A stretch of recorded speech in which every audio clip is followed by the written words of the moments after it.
Vishal. And to you, good day. Well, my question is, I have seemed to have proven to myself that I'm a master of manifesting difficulties. Oh, all right, congratulations. This is why we call your planet Masters of Limitation. So my question is, I want to know how to stop manifesting difficulties for Well, myself. start manifesting joy and ease and effortlessness. Well, I'm always following my highest excitement. Are and- you sure? Well, I think so, because I You always think so now. Well, right. With one sentence, I got you to doubt it. Oh. The result is often difficulties. So Define difficulties. for instance, do you want to go to the forest and go hiking? Yes, that sounds awesome. Let's do that. And Yes. then And poison then? ivy.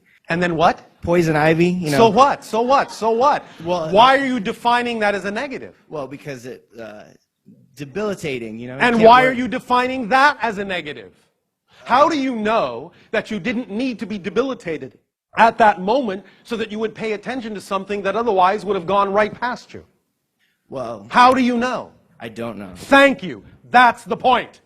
You don't know. So stop pretending you do. So Stop pretending you know what everything happens for, because you don't. You may never know.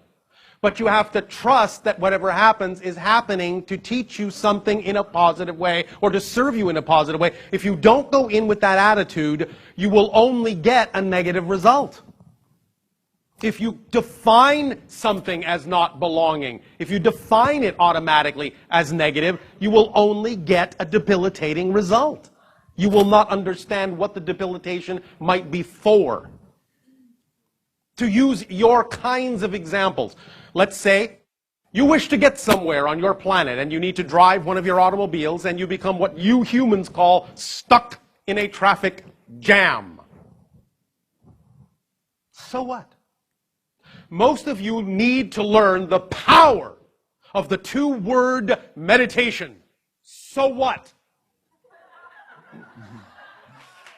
Because how do you know that if you had been allowed to zoom down the freeway, you wouldn't have collided with another car? How do you know that by sitting in traffic at that moment, not moving forward, that somebody in another car isn't looking over at you, having had a horrible day, and they see you sitting there being happy that you're stuck in traffic, smiling and singing, and you brighten their day and you make all the difference in their world? How do you know that's not what it was for?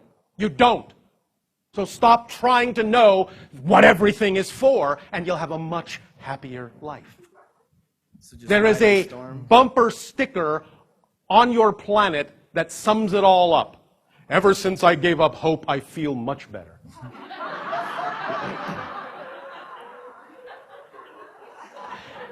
Anything that happens, happens for a reason. You may not prefer it, but recognizing that something is not what you prefer doesn't mean it's not serving you in a positive way somehow. You have to stay in the state that allows you to know it serves you in a positive way in order for you to get a positive benefit, even if you never intellectually know that that person in the other car saw you singing. You may never know that, but you have to know there was a reason why you were stuck in the traffic jam.